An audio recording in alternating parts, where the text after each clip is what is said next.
നമസ്കാരം. തിരഞ്ഞെടുപ്പ് എന്ന് പറഞ്ഞാൽ ജയിക്കാൻ വേണ്ടി മാത്രമുള്ള ഒന്നല്ല. അത് ഭരിക്കാനുള്ള ഒരു അവകാശം നേടിയെടുക്കലാണ്. ഇന്ന് നമ്മൾ വൈക്കം മണ്ഡലത്തെ ഒരു ഉദാഹരണമായി എടുത്ത് ഡേറ്റ ഉപയോഗിച്ച് എങ്ങനെ ജനങ്ങളെ ശരിയായി മനസ്സിലാക്കാം, അവരുടെ പ്രശ്നങ്ങൾക്ക് എങ്ങനെ പരിഹാരം കാണാം, അതുവഴി ഒരു മികച്ച ഭരണത്തിനുള്ള രൂപരേഖ എങ്ങനെ തയ്യാറാക്കാം എന്നൊക്കെയാണ് പരിശോധിക്കാൻ പോകുന്നത്. നമുക്ക് തുടങ്ങാം. നോക്കൂ, ഇതാണ് വൈക്കം, വേമ്പനാട്ട് കായലിന്റെ ഓളങ്ങൾ തഴുകുന്ന ഒരു മണ്ഡലം.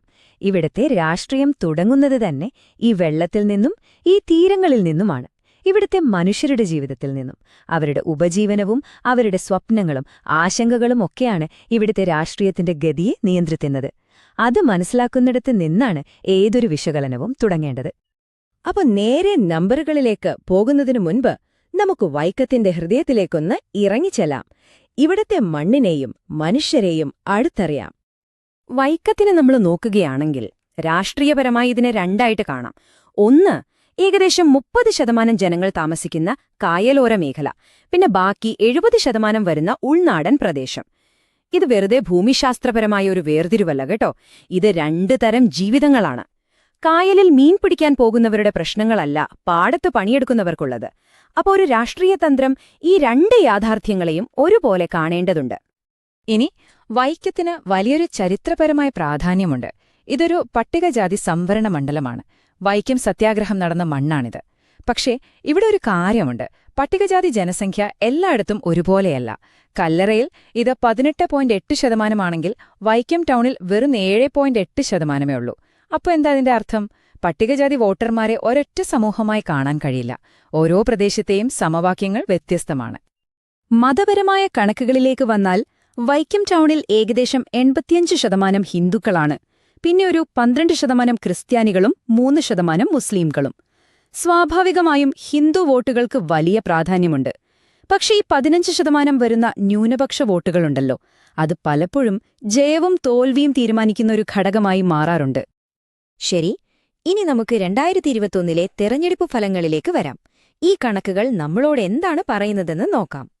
ജനങ്ങളുടെ ആവശ്യവും അവർക്ക് സർക്കാരിൽ നിന്ന് കിട്ടുന്നതും തമ്മിലൊരു വിടവുണ്ടാവല്ലോ, അതാണ് വികസന വിടവ് സൂചിക. വൈക്കത്ത് നോക്കുമ്പോൾ തൊഴിലിന്റെ കാര്യത്തിലും വിലക്കയറ്റത്തിന്റെ കാര്യത്തിലും ഈ വിടവ് വളരെ വലുതാണ്. എന്നുവെച്ചാൽ ആളുകൾക്ക് വലിയ അതൃപ്തിയുണ്ട്. കുടിവെള്ളം, റോഡ്, ഇതിലൊക്കെ പ്രശ്നങ്ങളുണ്ട്, പക്ഷെ അത്ര രൂക്ഷമല്ല.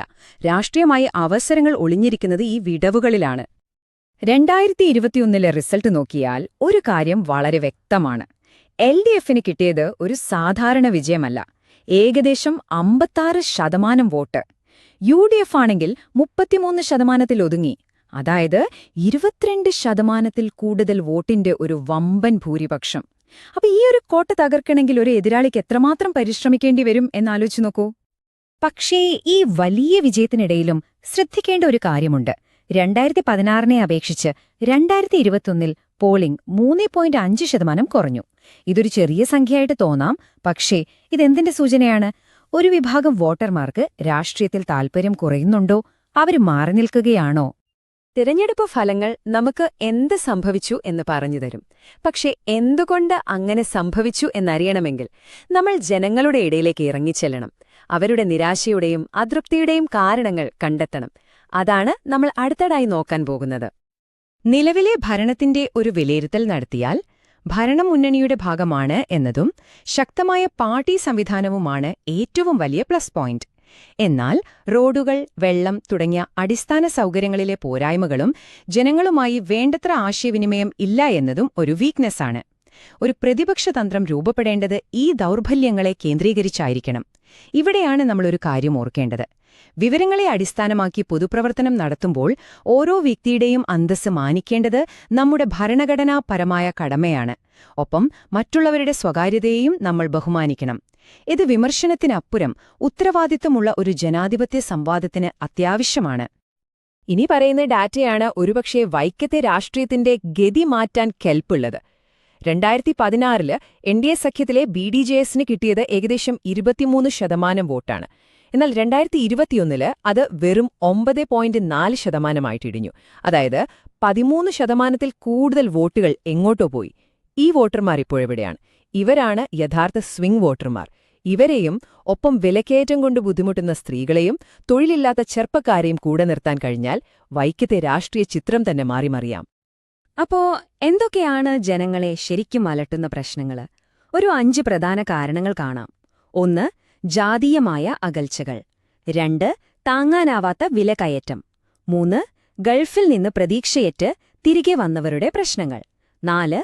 വന്യമൃഗങ്ങൾ കൃഷി നശിപ്പിക്കുന്നത്. പിന്നെ 5-മതായി ഈ ക്ഷേമ പദ്ധതികളൊന്നും തങ്ങൾക്ക് വേണ്ട രീതിയിൽ ഉപകാരപ്പെടുന്നില്ല എന്നൊരു തോന്നൽ. ഇവയാണ് യഥാർത്ഥ പ്രശ്നങ്ങൾ. ഈ പ്രശ്നങ്ങൾ എല്ലായിടത്തും ഒരുപോലെയല്ല. ഈ പരാതികളുടെ ഹീറ്റ് മാപ്പ് നോക്കൂ. ചെമ്പിലുള്ളവരുടെ പ്രധാന പ്രശ്നം കുടിവെള്ളമാണെങ്കിൽ കല്ലറയിൽ അത് മോശം റോഡുകളാണ്. വൈക്കം ടൗണിൽ ചിലർക്ക് റേഷൻ കാർഡ് കിട്ടാനുള്ള കാലതാമസമാണ് പരാതി. ഒറ്റനോട്ടത്തിൽ ഇതൊക്കെ ചെറിയ കാര്യങ്ങളായി തോന്നാം, പക്ഷെ ഇതെല്ലാം ചേരുമ്പോഴാണ് ഭരണത്തിനെതിരെ ഒരു പൊതുവികാരമുണ്ടാവുന്നത്. ഈ പ്രശ്നങ്ങളൊന്നും വെറും ഡാറ്റയല്ല, അത് മനുഷ്യരുടെ ജീവിതമാണ്. ശരി, ഇതുവരെ നമ്മൾ പ്രശ്നങ്ങൾ എന്തൊക്കെയാണെന്ന് കണ്ടു. ഇനി ഈ പ്രശ്നങ്ങളെ എങ്ങനെ ഒരു വിജയതന്ത്രമാക്കി മാറ്റാമെന്ന് നോക്കാം. ഇതിന് വളരെ ചിട്ടയായ അച്ചടക്കമുള്ളൊരു സമീപനം വേണം. വിജയത്തിലേക്കുള്ള ഈ തന്ത്രത്തിന് ഞങ്ങൾ ചതുർമുഖ സിദ്ധാന്തം എന്നാണ് പേര് നൽകിയിരിക്കുന്നത്. ഇതിന് 4 മുഖങ്ങളുണ്ട്.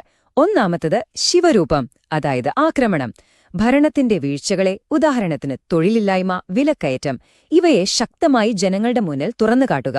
രണ്ടാമത്തേത് വിഷ്ണുരൂപം, സ്ഥിരതയുടെ വാഗ്ദാനം, സാമൂഹിക സമാധാനവും സ്വസ്ഥമായ ജീവിതവും ഉറപ്പു നൽകുക. മൂന്നാമത്തേത് ബ്രഹ്മരൂപം, പുതിയ സൃഷ്ടി, വൈക്കത്തിന് പുതിയൊരു വികസന കാഴ്ചപ്പാട് നൽകുക, ചെറുപ്പക്കാർക്ക് പുതിയ അവസരങ്ങളുണ്ടാക്കുക. നാലാമത്തേത് ദുർഗാരൂപം, സംരക്ഷണം, സാധാരണക്കാരായ കർഷകരുടെയും സ്ത്രീകളുടെയും ഉപജീവന മാർഗങ്ങൾക്ക് ഒരു കോട്ട പോലെ സംരക്ഷണം നൽകുമെന്ന് ഉറപ്പു നൽകുക. ഈ 4 സന്ദേശങ്ങളും ഒരുമിച്ച് ജനങ്ങളിലേക്കെത്തണം. വെറും തന്ത്രങ്ങൾ പറഞ്ഞാൽ പോരല്ലോ, അതെങ്ങനെ നടപ്പിലാക്കും എന്നതിനും വ്യക്തമായൊരു പ്ലാൻ വേണം. അപ്പോ ജനങ്ങളുടെ ആവശ്യങ്ങൾ കൃത്യമായി മനസ്സിലാക്കി തയ്യാറാക്കിയ ഒരു കർമ്മ പദ്ധതിയാണ് അടുത്തത്. ഓരോ വിഭാഗം ജനങ്ങൾക്കും അവരുടേതായ പ്രശ്നങ്ങളുണ്ട്. അതിന് കൃത്യമായ പരിഹാരം വേണം. അപ്പൊ തൊഴിലില്ലാതെ നിരാശരായിരിക്കുന്ന ചെറുപ്പക്കാർക്ക് വേണ്ടി മെഗാ ജോബ് ഫെയറുകൾ സംഘടിപ്പിക്കാം. വിലക്കയറ്റം കൊണ്ട് പൊറുതിമുട്ടിയ സ്ത്രീകൾക്ക് വേണ്ടി കുടുംബശ്രീ യൂണിറ്റുകൾ കൂടുതൽ ശക്തമാക്കി ഒരു വരുമാനമാർഗം ഉറപ്പാക്കാം. കൃഷിനാശം സംഭവിക്കുന്ന കർഷകർക്ക് ഇൻഷുറൻസ് പരിരക്ഷ കൂട്ടിക്കൊടുക്കാം. ഇതൊന്നും വെറും പൊള്ളയായ വാഗ്ദാനങ്ങളല്ല, ജനങ്ങളുടെ പ്രധാന പ്രശ്നങ്ങൾക്കുള്ള യഥാർത്ഥ മറുപടികളാണ്. രാഷ്ട്രീയമെന്ന് പറയുന്നത് വോട്ട് മാത്രമല്ല, വിശ്വാസം നേടിയെടുക്കലാണ്. അതിന് സമൂഹത്തിലെ എല്ലാ വിഭാഗങ്ങളെയും ഒരുമിച്ചു കൊണ്ടുപോകണം. SNDP, NSS പോലുള്ള സാമുദായിക സംഘടനകളുമായും ക്രിസ്ത്യൻ, മുസ്ലിം സമുദായങ്ങളുടെ പ്രതിനിധികളുമായും തുറന്ന മനസ്സോടെ സംസാരിക്കണം. അവരുടെ ആശങ്കകൾ കേൾക്കണം. ആരെയും മാറ്റി നിർത്താതെ എല്ലാവരെയും ഉൾക്കൊള്ളുന്ന ഒരു നേതൃത്വമാണ് വൈക്കത്തിന് ഇന്നാവശ്യം. വാഗ്ദാനങ്ങളിൽ ആളുകൾക്ക് വിശ്വാസം വരണമെങ്കിൽ അധികാരത്തിൽ വന്നാൽ ആദ്യം എന്ത് ചെയ്യുമെന്ന് അവർക്കൊരു ഉറപ്പ് കിട്ടണം. അതിനായി 3 കാര്യങ്ങൾ. 1. വൈക്കത്തെ ഓരോ വീട്ടിലും ശുദ്ധജലം എത്തിക്കുന്ന ഒരു വലിയ കുടിവെള്ള പദ്ധതി. 2. ടൂറിസം സാധ്യതകൾ ഉപയോഗപ്പെടുത്തി ചെറുപ്പക്കാർക്ക് ജോലി നൽകുന്ന ഒരു പുതിയ റോഡ് പദ്ധതി. 3. ഗ്രാമങ്ങളിലേക്ക് ഡോക്ടർമാരുടെ സേവനമെത്തിക്കുന്ന മൊബൈൽ ഹെൽത്ത് ക്ലിനിക്കുകൾ. ഇവ ജനങ്ങളുടെ ജീവിതത്തിൽ പെട്ടെന്ന് മാറ്റം കൊണ്ടുവരുന്ന പദ്ധതികളായിരിക്കണം. തീർച്ചയായും ഏതൊരു നല്ല മുന്നേറ്റത്തെയും തകർക്കാൻ ശ്രമങ്ങളുണ്ടാവും. ജാതിയും മതവും പറഞ്ഞ് ആളുകളെ തമ്മിലടിപ്പിക്കാൻ നോക്കും. സോഷ്യൽ മീഡിയയിൽ കള്ളവാർത്തകൾ പ്രചരിപ്പിക്കും. മുന്നണിക്കുള്ളിൽ നിന്നുപോലും പ്രശ്നങ്ങളുണ്ടാകാം. ഇവയെല്ലാം മുൻകൂട്ടി കാണണം. ഇവിടെയാണ് ഉത്തരവാദിത്തത്തോടെയുള്ള ആശയവിനിമയം പ്രസക്തമാകുന്നത്. നമ്മുടെ നിയമങ്ങൾ, പ്രത്യേകിച്ച് ഡേറ്റാ സംരക്ഷണ നിയമങ്ങൾ, ഓരോ വ്യക്തിയുടെയും വിവരങ്ങൾ അവരുടെ സമ്മതമില്ലാതെ ഉപയോഗിക്കുന്നതിന് വിലക്കുന്നു. സത്യം ജനങ്ങളിലേക്കെത്തിക്കാനും വ്യാജ പ്രചരണങ്ങളെ പ്രതിരോധിക്കാനും വളരെ ജാഗ്രതയോടെയുള്ള ഒരു സംവിധാനം നമുക്ക് വേണം. അപ്പൊ നമ്മൾ തുടങ്ങിയത് ഡേറ്റാ വിശകലനത്തിൽ നിന്നാണ്. അവിടെ നിന്ന് നമ്മൾ എത്തി നിൽക്കുന്നത് ഒരു സമ്പൂർണ്ണ ഭരണ പദ്ധതിയിലാണ്.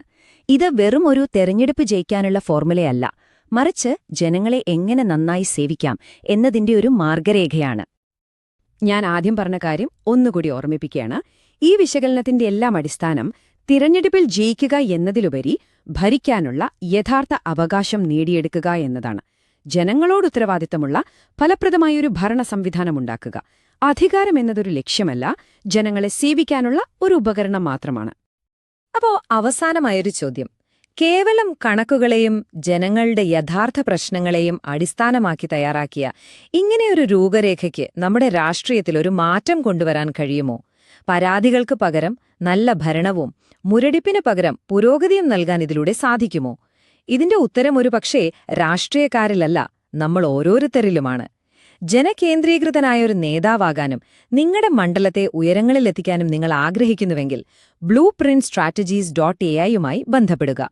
ഇമെയിൽ mgr@blueprintstrategies.ai അല്ലെങ്കിൽ 08042041602 എന്ന നമ്പറിൽ വിളിക്കുക. ലക്ഷ്യം രാഷ്ട്രീയത്തിനപ്പുറം